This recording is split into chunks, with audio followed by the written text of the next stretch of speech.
tipo canales, ¿no? Canales. Y estos están compuestos por tubulina alfa con tubulina beta. Los heterodímeros se disponen en hileras longitudinales, conocidas como protofilamentos. Los protofilamentos están alineados. Estos protofilamentos tienen estas dos tubulinas. Acá tú puedes ver tubulina alfa, tubulina beta, ahí está la tubulina beta y esta es la tubulina alfa.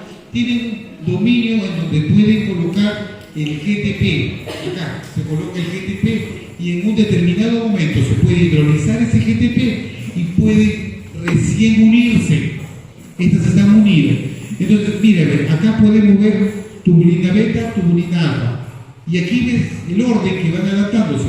Tubulina beta, alfa, beta, alfa, beta, alfa, beta, alfa, beta, alfa. Y la cadena se va elongando. Esto nosotros le llamamos protofilamento. Esto es un protofilamento. Y sobre este protofilamento se van introduciendo otro protofilamento más, otro más, hasta llegar a tener 13 protofilamentos. 13 protofilamentos. Este es lineal y aquí tú ves completo y este es el corte transversal que se hace. Profe, ¿esto es imaginación? No. Esto es el resultado de un análisis con microscopía electrónica. Esto que tú estás viendo acá es resultado de una microscopía electrónica evaluada y analizada al detalle por acá. Correcto. Está formado, como ya te dije, por tubulina alfa, por tubulina beta, siempre y cuando se genere un gasto de GTP. Es una estructura cilíndrica formada por 13 protofilamentos. Y aquí usted puede observar que este sí tiene dominio positivo, lado negativo, y este puede polimerizarse y despolimerizarse. Estas son las funciones de un gatito, son las funciones de los microtúbulos. Soporte mecánico, mantenimiento y organización interna de la célula, participa en procesos de movilidad intracelular, conduce las vesículas de transferencia y de secreción, forma el uso acromático, centriolos, cilios. Acá podemos ver nosotros cómo se desarrolla el ensamblaje de los microtúbulos. Acá vemos cómo se desarrolla el ensamblaje de microtúbulos de manera espontánea, crecimiento espontáneo acá.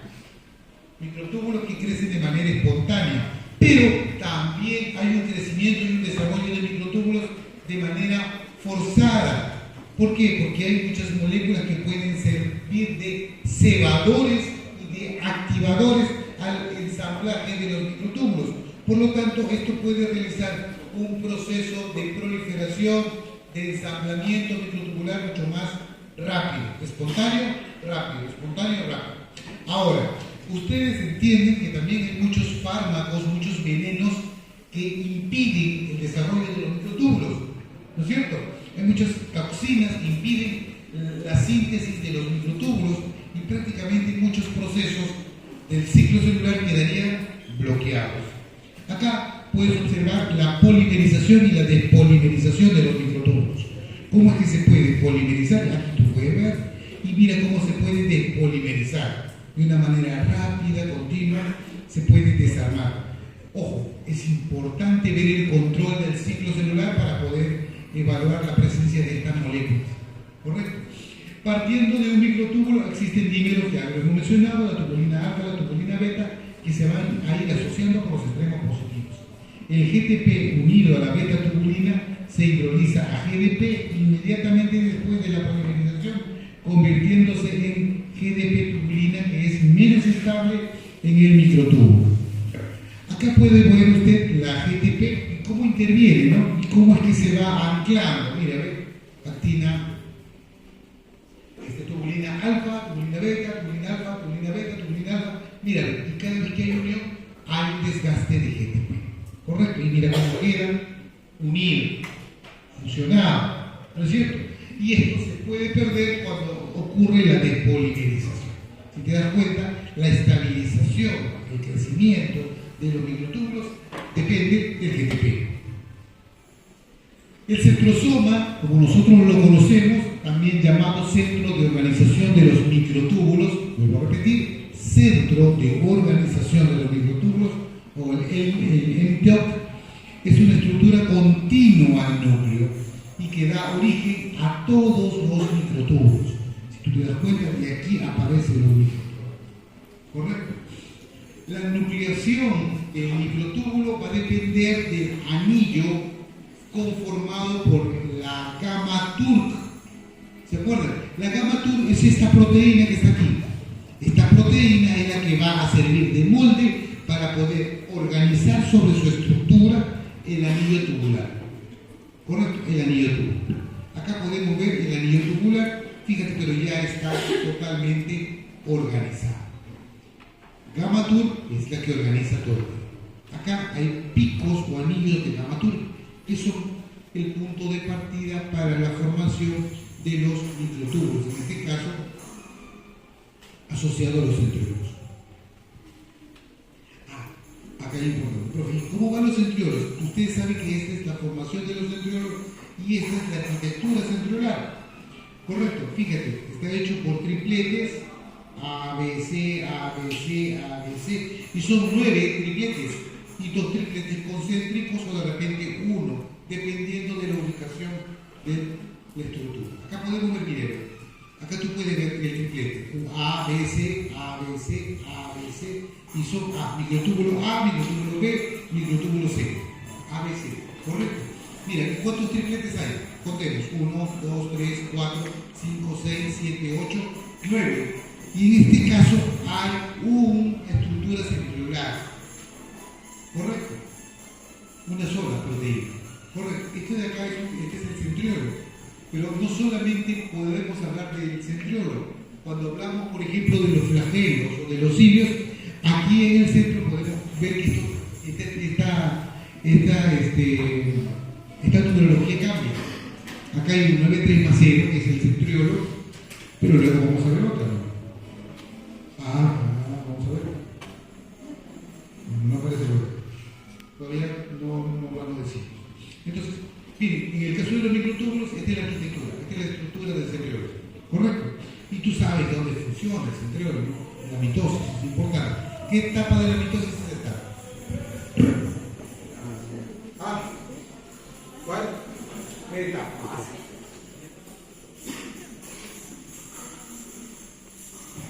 Metafase.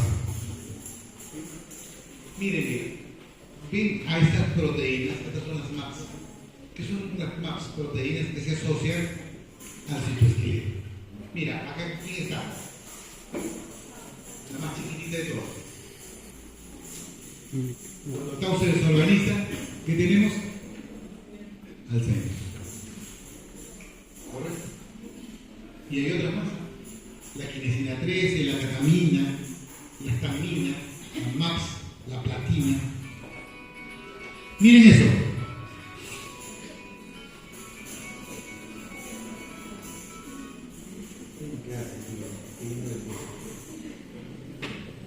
Ven, aquí están las cinesinas y las quinesinas. Las quinesinas y las cinesinas. Hace un rato, cuando hablamos de microfilamentos, ¿a quién mencionamos? A la familia de las miosinas. Ahora te presento a la cinesina y la quinesina. La cinesina, esto lo vimos en el video que comenzamos la clase, ¿te acuerdas o no? Ahí vimos cómo estas proteínas se encargaban de trasladar las vesículas. Las cinesinas o las quinesinas presentan 14 familias parecidas a ellas, ¿no? Que permiten desplazarse de un extremo a otro extremo a través de los microtúbulos. O sea, el microtúbulo funciona porque es una pista a través de la cual viajan estas proteínas transportando vesículas enormes, ¿correcto? Transportando vesículas enormes. Esta tiene una cabecita, tiene una cadena, tiene un tallo y tiene una cola, 80 nanómetros de diámetro, y van saltando dependiendo de qué unidad, ¿correcto? Alfa, alfa, alfa, beta, beta, beta, ¿correcto? Dependiendo del tipo de turbulina que sea. Ahora, hay otra, esta que vimos era la cinesina, la quinesina. Ahora, tú tienes acá a la dineína. La quinesina marcha hacia el extremo positivo. La quinesina hacia el lado positivo, mientras que las dineínas viajan hacia el extremo negativo. ¿Correcto? Acá podemos ver dineínas citoplasmáticas, dineínas axonimales, que están implicados en los diferentes movimientos. ¿Correcto? Y aquí puedes ver cómo son. Son distintas, pero hacen lo mismo. La estructura molecular de estas dos proteínas motoras es diferente, pero la función es la misma: trasladar organelas. Acá está, mira, ¿no? Trasladar organelas, no como dicen, organelas, vesículas, etcétera, ¿no? Fíjense por acá, acá tiene una cadena pesada, cadenas extremas ligeras, y aquí usted puede apreciar cómo a través del microtúbulo estaba viajando hacia el lado negativo. ¿Correcto? Hacia el lado negativo. ¿Ven? ¿A dónde va? Mientras la otra va hacia el lado positivo, hacia allá. ¿Correcto? Perdón, el lado positivo. Va hacia el lado positivo. ¿Quién va hacia el lado positivo? Las quinesinas. Y hacia el lado negativo van las dineínas. Y todas llevando su carga, ¿no es cierto? Su carga vesicular. Estructura de los cilios y flagelos. Aquí está, pues, ¿se acuerdan? Mírenme, un cilio tiene diferentes, podemos hacerle diferentes cortes. Si le hacemos un corte acá, ¿qué tenemos? 9, 3, 0. ¿Está bien o no? ¿Sí o no? Pero si el corte lo hacemos por acá, ¿qué tenemos? Ya no tenemos 3, ya no tenemos 9, 3, sino tenemos 9, 2. Contemos. 2, acá. 1, 2, 3, 4, 5, 6, 7, 8, 9. Siguen estando los 9, pero ya no son tripletes, sino son dobles. Y acá, mira, el extremo, digamos, apical del cilio del flagelo, ¿qué tenemos? 9, 2, 9 entre 2, más 2. Y mira, y aquí podemos ver a las lexinas y a las dineínas ubicadas. ¿Correcto? Entonces, esto nosotros le llamamos axonema, ¿no? La estructura típica de un cilio y un flagelo. Un eje con 9 dobletes de tubos periféricos, más un par de microtúbulos centrales, ¿no? Y este está asociado a la nexina y a la dineína. Esta descripción que usted está viendo acá es esta. La contracción muscular no es otra cosa que el desplazamiento, ¿no?, de diferentes proteínas. Tú vas a ver a la troponina, a la actina, a la tropomiosina, a la miosina, proteínas microfilamentos, ¿no?, que se asocian a estirarse y luego a contraerse en determinado momento. Lo que nosotros vemos por acá es la banda A, esta es la banda A, la línea Z, acá está la banda I, correcto. Esto es la línea Z, dentro de la línea Z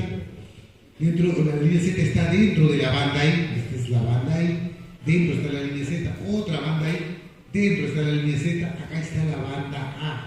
Todo esto es la banda A. Todo esto nosotros le llamamos sarcómero. Y este sarcómero es la unidad funcional de la contracción. Este sarcómero sufre desplazamientos en donde se relacionan la miosina, la tropomiosina y la actina, se pueden contraer o se pueden dilatar. Eso va a permitir que el músculo se contraiga. Acá podemos ver la fibra muscular. Esta es la microscopía electrónica que nos mostró la banda Z, ¿no es cierto? La banda Z, la banda I, la banda A, correcto, y nos mostró la naturaleza del sarcómero y cómo a través de estos pequeños desniveles proteicos se puede generar el desplazamiento total, que que provoca la contracción. El citoesqueleto, acá podemos ver, fíjate, cómo la cabeza de esta proteína normalmente puede generar un desplazamiento cuando se rompe el ADN. Fíjate, hay un deslizamiento y esto provoca normalmente parte de lo que nosotros conocemos como la contracción. En estado de reposo, la cabeza de la miosina se encuentra firmemente asociada al filamento de actina, miosina. La unión con las moléculas del ATP en una hendidura de la cabeza de la miosina lo que permite que cosas el desprendimiento. Y luego acá la hidrólisis del ATP enlazado energetiza la cabeza y provoca que se enlace débilmente al filamento de actina. Y esto es lo que provoca el desplazamiento que tú puedes apreciar. Acá hay un desplazamiento. Aquí, a este nivel ocurre el desplazamiento. Entonces, el fenómeno, ¿por qué creen que ustedes después de hacer un ejercicio intenso quedan agotados? ¿No? Acá podemos ver múltiples funciones de proteínas del músculo estriado. Actina, miosina, tropomiosina, troponina, titina, nebulina, todas ellas. Este es el peso molecular y fíjate, ¿cuál es la más grande? La titina. ¿Y cuál es la más pequeña? La troponina, por acá que la acompaña, la actina también. Miren las diferentes funciones de estas proteínas a nivel del músculo estriado. Si hay fallas de estas proteínas, obviamente se va a apreciar una forma de distrofia. La migración celular. En células no musculares nosotros logramos ver cómo se moviliza estas células a través de los vasos sanguíneos.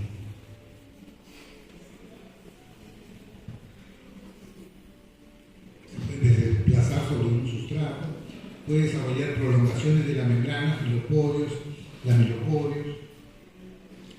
Y aquí vamos a ver qué cosas son los filopodios y los lamellopodios. Son las proyecciones que tiene parte de la membrana de muchas células, como por ejemplo los macrófagos, las células ciliadas, esas prolongaciones que tienen estas células con diferentes funciones. En el caso de las células de defensa, obviamente provocar fagocitosis. En el caso de las células ciliadas, obviamente provocar atracción, captación de nutrientes. Pero tienen que haber esas prolongaciones, tienen que generarse esas transformaciones a nivel de la membrana para poder generar atracción. ¿Correcto? Entonces, miren, acá está el filopodio, fíjate cómo se organiza el filopodio. Aquí empieza la formación del podosoma, el lamelopodio, fíjate cómo se va generando esa proyección, que no es otra cosa que una organización del citoesqueleto para un fin determinado. En este caso, por ejemplo, las amebas hacen ese tipo de acciones también, ¿no? ¿Por qué? Porque las amebas utilizan este mecanismo para englobar, envolver sus alimentos, ¿no? Entonces aquí tú estás viendo, por ejemplo, la miosina 2, la formina, correcto, los filamentos de actina y cómo las conexinas, que son proteínas que nosotros vamos a ver y que están presentes en la formación de estos compuestos. Y acá también ya lo hemos mencionado, la miosina 2, que está involucrada en la constricción del anillo citoplasmático entre dos células. Fíjate, esto es un proceso lento, pero que termina con la estrangulación de manera precisa y ordenada de una supercélula para generar dos células hijas. La célula madre para tener dos células hijas. De esta manera no se provoca ningún tipo de daño, la distribución es equitativa, ¿no es cierto? El gasto de energía es alto, ¿no? Y después de ello, obviamente, vamos a tener dos células hijas totalmente diferentes, totalmente separadas, pero con características morfocelulares idénticas, ¿correcto?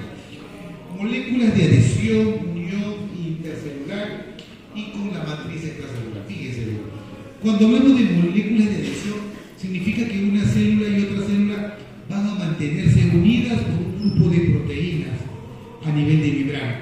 Pero estas proteínas a nivel de membrana no es que estén solitas ancladas en la membrana celular, sino que están unidas a citoesqueleto. Por eso es que tenemos que hablar. ¿Por qué? Porque el citoesqueleto, digamos, también está anclado a a muchas proteínas de membrana celular. ¿Correcto? Y estas proteínas de membrana celular, muchas de ellas están conectadas con la matriz extracelular. Entonces, de eso se trata esta pequeña diapositiva, la descripción de esta molécula de adhesión celular, el funcionamiento coordinado de los receptores de adhesión, el citoesqueleto y las moléculas de señalización es crucial para la extravasación leucocitaria, un proceso central de la respuesta inmunitaria. Acá tú puedes ver a los monocitos, los linfocitos polarizados, los linfocitos no polarizados. Acá podemos ver a los macrófagos o diferentes células que tienen esa capacidad de poder distribuirse, desplazarse por espacios recónditos del tejido. ¿Correcto? Acá nosotros podemos ver a los macrófagos, las células linfocitarias, ¿no? Y por acá podemos ver los linfocitos polimerizados, ¿no? Polarizados. ¿Qué son las moléculas de adhesión celular? Son glucoproteínas y carbohidratos que se expresan en la superficie celular. Estas moléculas se reconocen selectivamente y se ligan entre sí. Juegan un rol importante en estas 5 funciones. Miren, desarrollo de integridad de los órganos y tejidos, migración de las células en los procesos inflamatorios, los eosinófilos, los neutrófilos, los macrófagos, la iniciación y la propagación de las respuestas inmunitarias, los macrófagos cuando se comportan como células presentadoras de antígeno, la cicatrización de heridas, ¿correcto? Y la metástasis de diferentes tumores. ¿Qué células están involucradas en la cicatrización de heridas? Las plaquetas, muy bien, ¿no es cierto? Las plaquetas. Entonces esas plaquetas se mueven y tienen que mover rápido. Y la metástasis de tumores. Recuerden que las células normalmente están localizadas en un determinado tejido, pero estas células tumorales tienen esa capacidad de retirarse de ese tejido y buscar otros caminos, otras rutas para poder ubicarse en otros tejidos distantes. Acá podemos ver las diferentes moléculas de adhesión celular. Creo que está aquí. Miren, fíjense cómo se integran las células por mecanismo de rotación. O sea, las células van rotando. Pero recuerda tú que en la membrana de las células, ¿qué es lo que hay? Hay glucoproteínas de membrana. Entonces, cuando la célula va rotando, aumenta la posibilidad que alguna célula de reconocimiento encaje perfectamente en otra región de reconocimiento de la célula vecina. Como tú estás viendo allí, mira, ahí tú estás viendo el funcionamiento del neutrófilo. Fíjate, esta célula tiene algunas moléculas a nivel de membrana. Y fíjate cómo estas moléculas a nivel de membrana cohesionan, en este caso con la selectina. Se le cohesiona con algunas proteínas aquí a nivel de membrana. ¿Te das cuenta? Y eso permite la integración. La integración. Ahora, ¿cuáles son esas moléculas? Estas que están acá. Estas son las moléculas de adhesión. Mira, aquí están la caderina, las superfamilias de las inmunoglobulinas, las mucinas, las integrinas. Miren, entre una y otra hay total diferencia. Ahora, mira, hay muchos tipos de caderinas y todas dependen de calcio. Las integrinas también dependen de calcio. Las selectinas, miren sus dominios de las selectinas. Las superfamilias de las inmunoglobulinas. Siempre recordamos que las inmunoglobulinas son proteínas, son glucoproteínas que están asociadas a la defensa. Pero recuerden ustedes que estas proteínas, estas glucoproteínas también están involucradas en el reconocimiento, en la identificación de los linajes celulares. Mira por acá hay proteínas de unión adherente a los demosomas. Acá las adhesiones focales en los hemidermosomas. Acá, bueno, este grupo de proteínas no está considerado dentro del grupo de las clásicas. Tipos de moléculas de adhesión celular. Tipo de moléculas de adhesión celular. Por acá aquí tenemos a las selectinas, a las integrinas, a la superfamilia de las inmunoglobulinas y de las caderinas. Estas 4 son. Y miren, ¿a quién se une? Dice ahí se ve, ¿no? ¿A quiénes se unen? Estas selectinas se van a unir a carbohidratos. Estas integrinas se van a unir a matriz extracelular. Las inmunoglobulinas se ligan a la superfamilia de las inmunoglobulinas. A las integrinas y otras inmunoglobulinas. Y las caderinas se ligan a otras caderinas. ¿Correcto? Uniones celulares estables, acá en este caso no hay mucha estabilidad, pero ojo, sí hay unión, pero no hay estabilidad. Acá hay adhesiones mucho más fuertes, porque son adhesiones focales, ¿no? O los hemidesmosomas. Por eso te voy a mostrar un hemidesmosoma para que tú veas el nivel de unión que se logra desarrollar entre una célula y otra célula. La relación entre las superfamilias de las inmunoglobulinas es, digamos, una unión momentánea, temporal, no es fija. En cambio, en el caso de los hemidesmosomas y las uniones vocales, se trata de una unión muy fuerte. Con otras caderinas sí se puede dar algunas uniones. Entonces, mírame, ¿por qué me dice el profesor que la superfamilia de las inmunoglobulinas no logra enlazar una unión fuerte? Porque normalmente tiene dominios, pero los dominios no son otra cosa que una pequeña secuencia de aminoácidos o una secuencia de carbohidratos que no me generan un ancla fuerte para poder generar una interacción entre dos células. Las caderinas, mira esa naturaleza de las caderinas. Esto que tú estás viendo acá es la caderina. Pero la caderina tiene asociado a su estructura, mira, ¿quién está por acá? Acá está el filamento de actina. Sobre ella está unida la vinculina, la formina 1, la alfa-actinina. Con ella también están las catequinas alfa, beta y gamma. Fíjate, todo ello se va a generar algo así como un andamio, como una estructuración. Y sobre ella recién van las caderinas, todas dependientes de calcio. ¿De acuerdo? ¿Qué decimos de las caderinas? Son las principales proteínas de adhesión, caderinas. Se mantienen juntas a las células epiteliales, formando las capas, ¿no?, histológicas que tú conoces. La eliminación del calcio rompe la cohesividad de los músculos. Estos tienen una cola citoplasmática que interacciona con los filamentos de actina, ¿no es cierto?, mediante numerosas proteínas de unión. Esto puede cambiar, ¿no es cierto? La beta-catenina, ¿dónde está la beta-catenina? Acá está la catenina, ¿viste? La beta-catenina puede actuar también como cofactor en la transcripción, puede regular transcripción. Intervienen en la adhesión celular y la morfogénesis. Su pérdida favorece la metástasis tumoral.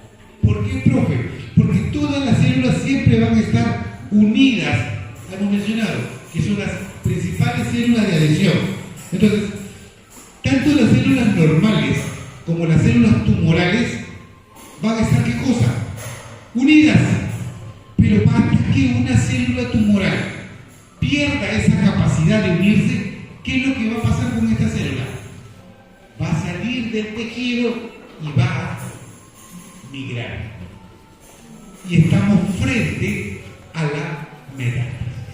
Estamos frente al origen de la metástasis. Entonces, aquí pasa también una cosa interesante. Hay muchos tumores que están, ¿qué cosa?, localizados. Pequeños bultos que aparecen y que están localizados. ¿Qué significa eso? Profe, que no, esas células tumorales no lograron desprenderse. Entonces, para los cirujanos, que es muy fácil, ¿qué cosa?, extirpar todo ese tumor localizado. Quimioterapia, radioterapia, y se acabó el tumor. Lamentablemente, muchos tumores, ¿qué pasa?, pierden esta unión. Se genera la liberación de la célula tumoral, y a esa célula tumoral que estaba en un primer momento de repente en el hígado, luego aparece en el pulmón, luego aparece en el páncreas, y ya estamos frente a una metastasis generalizada. ¿Te das cuenta? Entonces, hay muchísimas caderinas que se desligan en la metástasis. Acá podemos, miren, caderinas y metástasis. Aquí no sé lo que estás viendo tú. Esta célula alterada se está liberando. Se está liberando y va en dirección a quién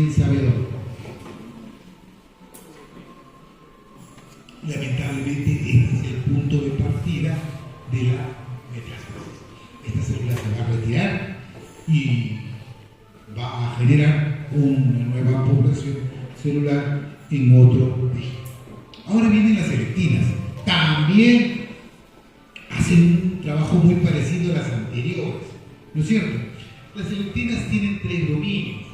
Acá está el dominio de los reconocimientos de los carbohidratos. Mira, aquí está. Entonces, esta selectina permite integrarse a otra célula que también tiene un dominio periférico, el cual está hecho a base de carbohidratos. Entonces, la selectina, ¿qué es lo que hace? Reconoce a los carbohidratos de los receptores o de los filamentos externos de la otra célula. Los reconoce mediante los carbohidratos. Una vez que los identifica, la secuencia de carbohidratos, inmediatamente se integra, se asocia. Por eso habla de selectina. Selectina viene de selección, ¿no es cierto? De seleccionar. Acá hay un dominio de los reconocimientos de los hidratos de carbono. Normalmente está compuesto por aminoácidos de tipo cisteína, arginina, aspartato, y que permiten identificar un determinado tipo de azúcar. Estos azúcares pueden ser, acá puede estar galactosa, manosa, N-acetilglucosamina. La combinación de esos azúcares es la que va a provocar la integración de los alimentos.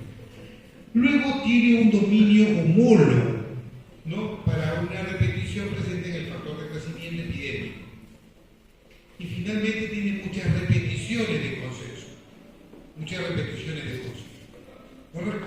En estas repeticiones de consenso nosotros vamos a ver que hay diferentes tipos de proteínas. Pueden haber combinación de la L-selectina, de la E-selectina y de la P-selectina. Cada una de ellas dependiendo de la célula en donde se encuentra. La L-selectiva, ¿dónde está? En los linfocitos. La E-selectina, ¿dónde está? En las células endoteliales. Y la P-selectina, ¿dónde está? En las plaquetas y las células endoteliales activadas. Entonces, esta es la arquitectura de una selectina. ¿Correcto? Esta es la zona que permite seleccionar puntos de contacto de la célula a la cual se tiene que unir. Acá podemos ver las selectinas y las integrinas. Miren, este es el mecanismo por el cual se provoca la unión. O sea, no es que una célula enlaza de manera directa a otra célula, nada de eso, sino que la célula va rotando, va girando, y en un determinado punto de contacto cohesiona con su molécula correspondiente. ¿No? Ahí estás viendo tú el rodamiento, ¿ves? Y la integración que tienen las integrinas beta 1, beta 2, ahí estás viendo tú las selectinas. Las selectinas están fijadas en este tejido, mira. Acá ven, este tejido tiene sus selectinas. Y por acá están dando vuelta las integrinas. Fíjate cómo pueden interlazarse las selectinas y las integrinas. Acá está la integrina beta, ¿no es cierto? Acá están las integrinas. Y acá abajo, ¿quién está? Las selectinas. Y fíjate cómo cohesionan. Integración, selectinas, integrinas. Y cómo se provoca la unión. Una vez que se provoca la unión, esta célula puede ser parte del tejido o puede ser parte del tejido incorporándose a todo el crecimiento de la célula. ¿Por qué? Porque esta célula identifica a esa célula como una célula de su mismo linaje, porque tiene todas las características estructurales parecidas, ¿no es cierto? Las superfamilias de las inmunoglobulinas, mencionábamos que hay una integración débil entre ellas, y aquí podemos ver, ¿no? Fíjense cómo son los dominios de las inmunoglobulinas. ¿Correcto? Dada esta característica, las CAM se incluyen dentro de la superfamilia de las inmunoglobulinas, ¿no? Las moléculas de la superfamilia de las inmunoglobulinas de una célula se pueden unir a moléculas idénticas o complementarias, ¿no es cierto?, de otra célula, o miembros de la familia de otro tipo, ¿no? Acá lo ponemos una trans heterofílica o una trans homofílica, iguales o diferentes. ¿Correcto? Vamos avanzando. Acá podemos ver otras integrinas, ¿no es cierto? Y como puedes apreciar tu piel, acá está la actina, acá está la actinina, la vinculina, y aquí está la integrina, ¿no? Estas integrinas están constituidas por subunidades. Acá está la primera subunidad, la subunidad alfa, y acá está la segunda subunidad. Fíjense lo diferentes que son cada una de estas subunidades. Todas están unidas, ¿no?, de manera secundaria por la actina, por la vinculina y por la taurina hacia la actina. Esta, mira, puede unirse a la fibrolectina, a la laminina, ¿correcto? O a diferentes proteínas. Acá podemos ver, miren, otro tipo de uniones intercelulares. Cuando hablamos de la integridad estructural de los tejidos y que éstas se van a mantener gracias a la adhesión exacta, precisa de todas esas células que hemos mencionado y van a permitir formar ¿qué cosa? Fíjense, aquí podemos ver moléculas de tensión celular. Miren. Todas estas células tienen algunos dominios de adaptadores y algunos dominios de integración.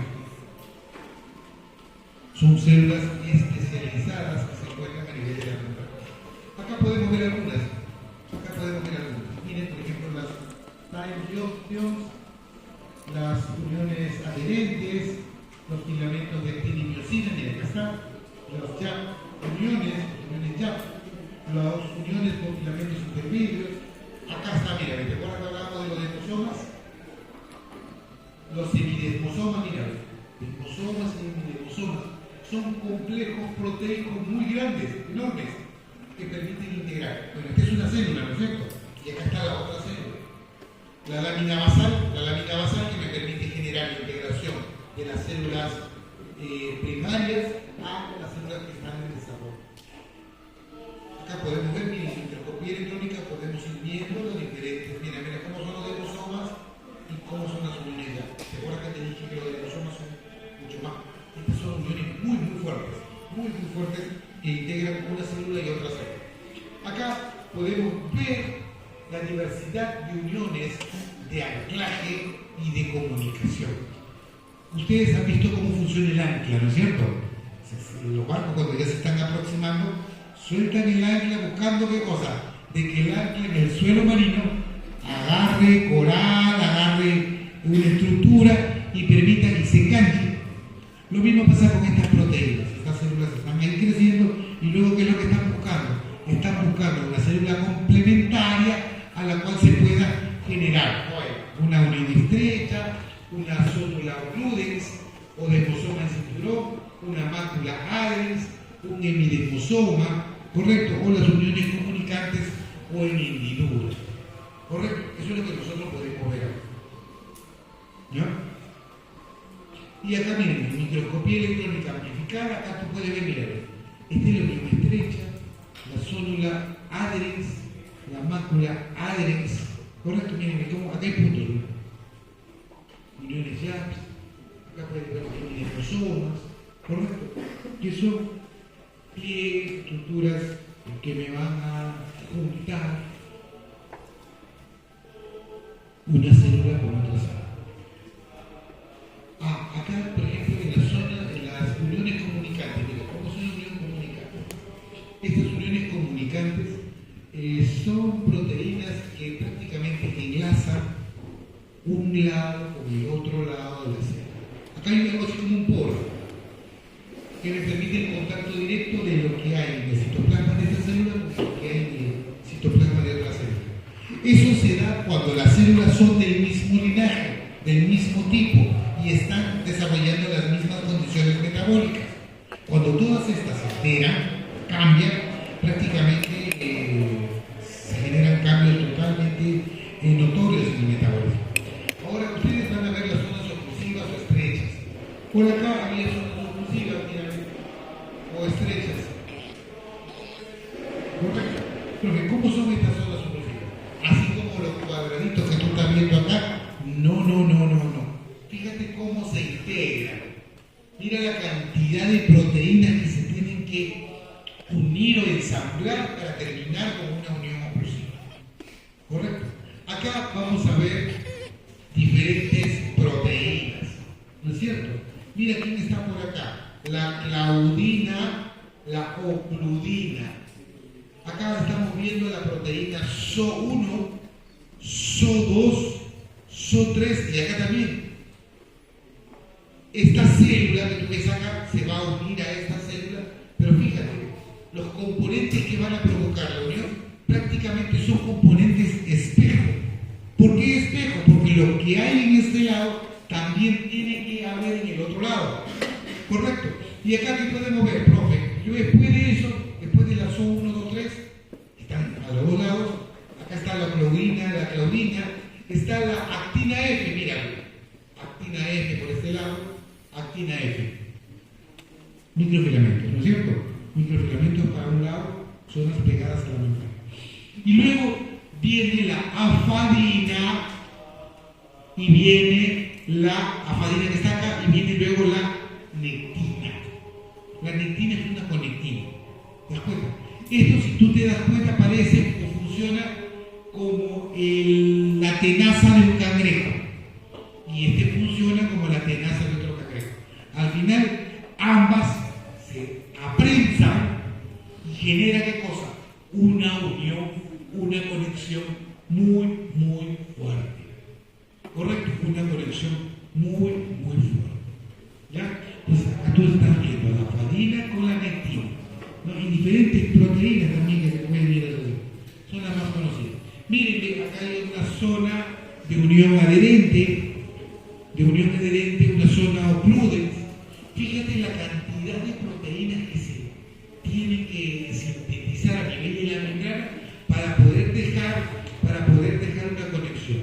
Acá está la afadina nuevamente, acá está la nectina, estas se van a unir, estas tienen de calcio también, ¿no? Y acá podemos ver algunas cadeninas involucradas, acá está el complejo de la cadenina. Miren, cada colorcito representa una proteína o una subunidad proteica. Estos complejos de catenina están unidos a los filamentos de actina. De aquí sale todo. Profe, entonces, si nosotros vemos esto, ¿qué podemos decir? Que esto es el punto de partida para generar proteínas de conexión, pero también es el punto de partida para poder desarrollar el anclaje, mira acá, ¿de quién? Del citoesqueleto. En este caso, para ser más preciso, de los microfilamentos, ¿ya? Y podemos ver muchas proteínas, ¿no? Acá están los placodemosomas, la placoglobina, etc. Las máculas adherentes son muy parecidas, ¿no es cierto? Son muy parecidas. Fíjate el tipo de proteínas que nosotros vamos a ocultar. Mira, ¿qué es esto? ¿Qué es esto que está acá? ¿Qué es esto? Ah, estos son filamentos intermedios. Filamentos intermedios. En el caso anterior, ¿qué cosa era? Microfilamentos, ¿no es cierto? O sea, los microfilamentos y los filamentos intermedios también, para ser más preciso, los filamentos intermedios también pueden anclarse a nivel de la membrana. ¿Correcto? A nivel de la membrana. Son estructuras mucho más grandes, por lo tanto provocarán una unión mucho más fuerte. Acá podemos ver las uniones adherentes y los demosomas. Acá podemos ver, mira, demosomas en diferentes células. Acá, profe, ¿y acá dónde está? ¿Ven estos puntitos de color amarillo? ¿No? ¿Ven esos puntos de color amarillo? Todos esos puntos de color amarillo, doctores, representan los demosomas o las uniones adherentes.